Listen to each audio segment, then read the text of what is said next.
sampai duri yang menusuk tapak kaki, sesungguhnya itu adalah cara Allah ingin menghapuskan dosa-dosa. Ada orang-orang yang silap, salah dan berdosa, lalu Allah sayang kepadanya. Innallaha idza ahabba qauman ibtalahum. Kalau Allah sayang kepada kaum itu, Allah uji dia dengan penyakit, lalu Allah bersihkan dia hatta yamshi 'alal ardi makanan alaihi khati'ah, sampai dia berjalan di atas muka bumi tidak lagi ada dosanya walaupun sebesar debu, bersih sebersih-bersihnya.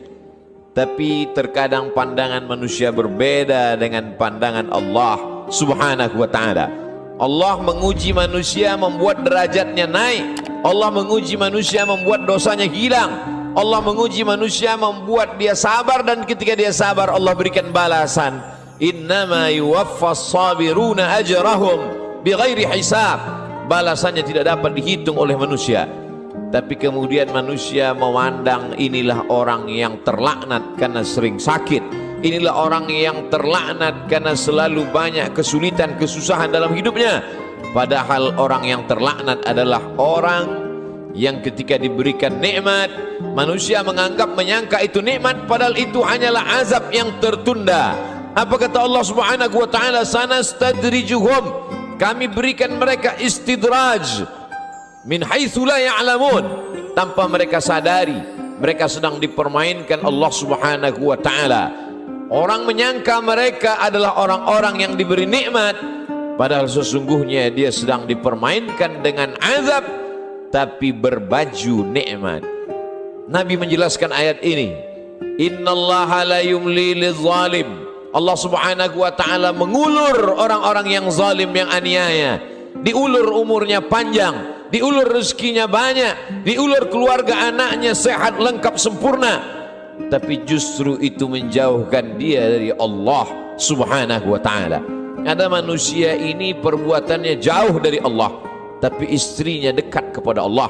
Ada manusia ini keluarganya jauh dari Allah, tapi pekerjaannya dekat kepada Allah. Laknat adalah ketika tiga-tiga yang ada dalam diri manusia semuanya jauh dari Allah Subhanahu wa ta'ala. Tabbat syada Abi Lahab wa tabb. Abu Lahab dilaknat Allah. Apa yang pertama jauh dari Allah Subhanahu wa ta'ala? Ma aghna anhu maluhu. Hartanya yang banyak justru membuat dia semakin jauh dari Allah. Wa ma kasab. Usahanya, pekerjaannya, perbuatannya, aktivitasnya juga membuatnya jauh dari Allah. Wa mra'atuhu hammalatal hatab. Perempuan yang mendampingi dirinya juga membuat dia semakin jauh dari Allah Subhanahu wa ta'ala. Jangan sampai kita salah pandang. Karena salah berpikir, maka kita akan salah melihat, salah berbicara. Akhirnya kita akan su'uzan kepada Allah Subhanahu wa ta'ala. Di mana keadilan Allah? Mengapa orang yang tidak berbuat pahala, tidak pernah berbuat sedekah, tidak pernah melaksanakan salat, badannya sehat, umurnya panjang, rezekinya melimpah? Di mana keadilan Allah? Salah faham, salah fikir, salah pandang, salah bicara. Padahal sesungguhnya Allah Subhanahu wa ta'ala sedang berbuat seadil-adilnya. Ada orang-orang yang salah, diberikan Allah ujian sakit, lalu kemudian hapus dosanya, bersih dia menghadap Allah. Tapi ada orang-orang yang salah, karena dia tahu perbuatan itu salah, dia teruskan dalam kesalahannya. Mereka tidak kafir, mereka disebut dengan fasik. Yudhillu bihi katsira. Banyak orang yang disesatkan Allah. Wa yahdi bihi katsira. Banyak orang yang diberi hidayah oleh Allah. Siapa itu orang yang disesatkan Allah? Wa ma yudhillu bihi illa al-fasiqin. Yang disesatkan Allah adalah mereka yang fasik. Siapa itu orang fasik? Orang yang tahu bahwa perbuatan itu salah, dia lakukan kesalahan itu dengan penuh kesadaran. Dia sadar bahwa dia diperhatikan Allah, dia tahu bahwa dia lihat Allah, dia tahu bahwa bersamanya inna alaikum lahafizin, bersamamu ada malaikat-malaikat yang menjaga, kiraman, mulia, katibin, mencatat, ya'lamuna ma taf'alun. Mereka tahu apa yang kamu lakukan. Tapi dengan penuh kesadaran dia langgar aturan-aturan Allah. Mereka adalah orang-orang yang fasik. Mereka diazab Allah Subhanahu wa ta'ala di dunia, bukan dalam bentuk kemiskinan, bukan dalam bentuk kefakiran, bukan dalam bentuk penyakit, diazab dalam bentuk kenikmatan agar dia semakin jauh dari Allah Subhanahu wa taala. Innallaha la yumli lizalim. Allah Subhanahu wa taala mengulur orang-orang yang zalim itu, diulur umurnya, dipanjangkan umurnya, dilimpahkan rezekinya, disehatkan anak-anaknya supaya semakin jauh dari Allah Subhanahu wa taala. Hatta idza akhadhahu lam yuflithu, sehingga ketika Allah menjatuhkan azabnya ke neraka jahanam nanti, maka tidak ada lagi yang tersisa dari dirinya kecuali hanya layak menerima azab Allah Subhanahu wa taala. Innallaha la yazlimu mithqala dzarrah. Allah tidak pernah berbuat zalim aniaya walaupun sebesar biji sawi, sebesar ujung rambut, sebesar ujung tombak, sebesar mata kail pancing, sebesar butiran debu, sebesar tapak kaki semut yang hitam di atas batu yang hitam di tengah malam yang kelam. Tidak pernah Allah Subhanahu wa taala zalim dan aniaya. Lalu kenapa manusia itu masuk neraka? Karena perbuatannya sendiri, karena tindak tanduk dan tingkah lakunya. Karena Allah sudah memberikan dia ala fil jasadi mudghah. Ketahuilah di dalam jasadmu itu ada segumpal. Idza salahat salahal jasadu kulluh. Kalau yang dalam hati segumpal daging itu baik, maka baiklah seluruh jasadmu dari ujung rambut sampai ke ujung kaki. Wa idza fasadat, tapi kalau segumpal itu rusak, fasadal jasadu kulluh, maka rusaklah seluruhnya dari ujung kaki sampai ke ujung rambut. Ala wahyal qalb, sesungguhnya yang segumpal itu adalah hati. Wa nafsi wa ma sawwaha, demi jiwa manusia dan penciptaannya. Fa alhamaha fujuraha, Allah berikan jalan fujur, jahat, buruk, hitam, bengkok. Wa taqwaha, Allah berikan jalan yang lurus, baik, saleh. Maka kemudian tinggal manusia memilih. Manusia memilih. Qad aflaha man zakkaha, beruntunglah orang yang mensucikan hatinya, lalu dia memilih jalan yang diberikan Allah Subhanahu wa taala. Wa qad khaba man dassaha, rugi sia-sialah orang yang mengotori jiwanya, lalu dia mengotori dirinya, lalu kemudian dia kembali kepada Allah dengan pakaian dosa, lalu kemudian dia heran sendiri melihat dirinya di hadapan Allah. Ya Rabb, ma li hadzal kitab, mengapa buku catatan dosa amal perbuatan saya ini la yughadiru saghiratan, semua yang kecil-kecil, wala kabiratan, semua yang besar-besar, illa ahsaha, semua tercatat tertulis dalam buku yang nyata. Allah Subhanahu wa taala berkata padanya saat itu, Iqra, bacalah. Di dunia kita diperintahkan membaca Al-Quran bersama para kiai, guru, abaib, alim ulama, kita diperintahkan membaca kitab-kitab. Tapi saat itu kita diperintahkan Iqra kitabak, baca buku catatan amalmu. Kafa bi nafsika al-yawma 'alaika hasiba, cukuplah itu sebagai alat untuk menghitung segala perbuatanmu. Tapi saat itu apa daya, apa yang dapat dilakukan manusia? Penyesalan tak lagi bermakna. Saat itu dia hanya dapat mengutuk dirinya.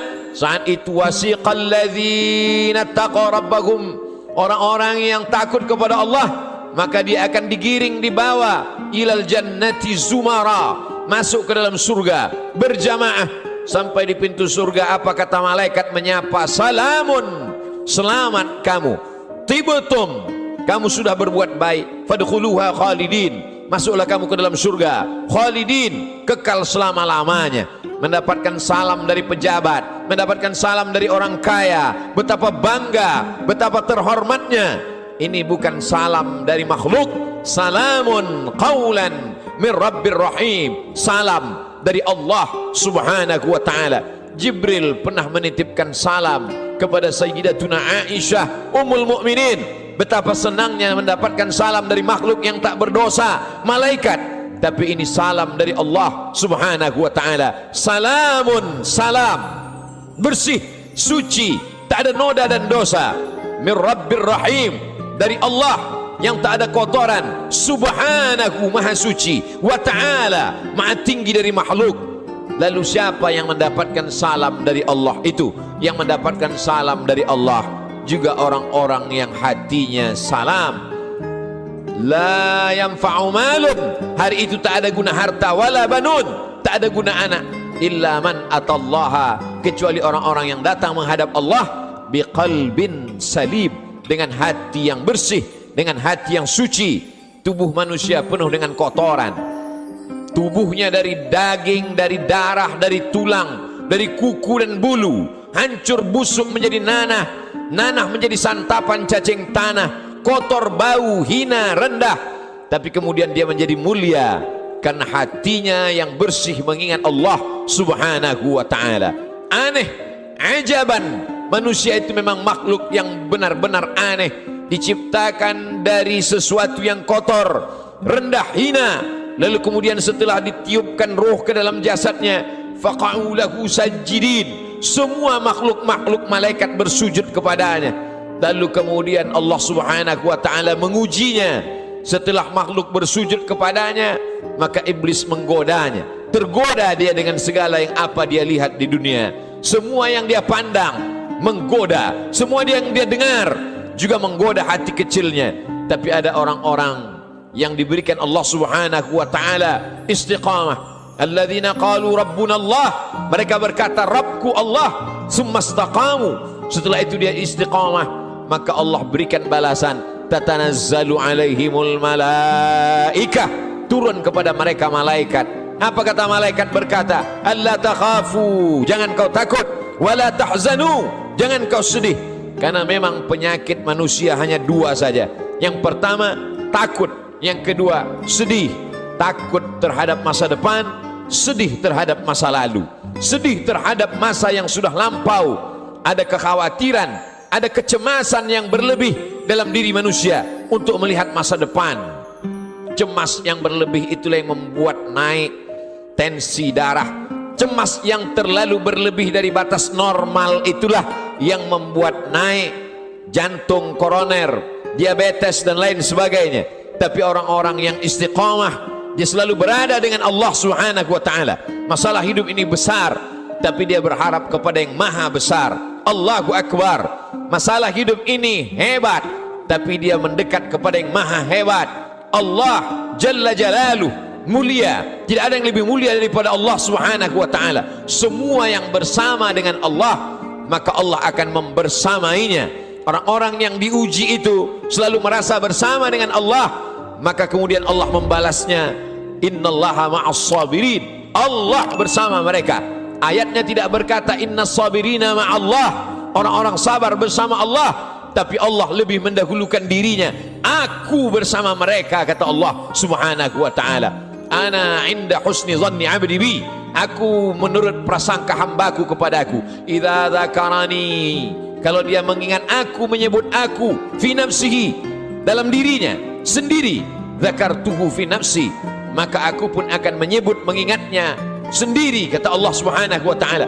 Wa idza dzakarani fi mala'in, kalau dia mengingat aku, menyebut aku bersama orang-orang yang ramai, bersama makhlukku, kata Allah, dzakartuhu fi mala'in, aku juga akan balas, aku akan sebut namanya, aku akan muliakan dia, fi mala'in khairum min mala'ihim, di satu kelompok jamaah, di satu kelompok orang makhluk yang lebih mulia daripada mereka. Saat itu makhluk ini dimuliakan Allah subhanahu wa ta'ala. Majtama'a qaumun fi baitin min buyutillah, sekelompok orang berkumpul di rumah Allah, yatsluna kitab Allah, yang dia baca adalah firman ayat-ayat Allah, wa yatadarasunahu fima bainahum, dia kaji isinya dalam kajian tafsir, dalam kajian fikih, dalam kajian hadis, dalam kajian akhlak, dalam kajian usul fiqh. Nazalat alaihimus sakinah, turun ketenangan ke dalam hati mereka. Hati bukan punya kita. Qalbul mu'min baina asabi'ir rahman, hati orang beriman seperti uang logam yang dipermainkan di jari jemari. Begitulah Allah subhanahu wa ta'ala kuasa untuk membuat hati yang sempit menjadi lapang, untuk membuat hati yang susah menjadi senang. Semua berada dalam genggaman qudrat iradat kuasa Allah subhanahu wa ta'ala. Haffat bihimul malaikah, mereka dikelilingi oleh para malaikat. Wa dzakarahumullahu fi man indah, dan mereka dibanggakan Allah subhanahu wa ta'ala kepada para malaikat. Ketika Allah menciptakan manusia, apa kata malaikat? Ataj'alu fiha, untuk apa kau ciptakan mereka ya Allah? Ataj'alu fiha man yufsidu fiha wa yasfikud dima, mereka hanya akan berkelahi, berperang, menghancurkan negeri. Lalu apa kata Allah subhanahu wa ta'ala? Menjawab dengan kata-kata kalimat rahasia, inni a'lamu ma la ta'lamun, aku lebih tahu apa yang kamu tidak tahu. Kata-kata firman Allah terbukti karena dia maha benar. La yatihil batilu min baini yadayhi wala min khalfih, tidak ada kebatilan dari depan, belakang, atas, bawah, kanan dan kiri. Maka Allah tunjukkan ada sekelompok manusia yang ketika kata-kata orang lain kotor, nista, najis, yang keluar dari mulutnya adalah subhanallah, walhamdulillah, wala ilaha illallah, wallahu akbar. Ada sekelompok manusia ketika hati manusia mencaci maki, mengutuk Allah, mengutuk nasib, mengatakan tidak adil takdir Allah, tapi ada manusia yang ridha menerima ketetapan Allah subhanahu wa ta'ala. Orang-orang yang ridha, orang-orang yang istiqamah, maka Allah balas mereka, alla takhafu, tidak lagi ada rasa takut dalam hatinya, wala tahzanu, maka kosong hatinya dari sedih.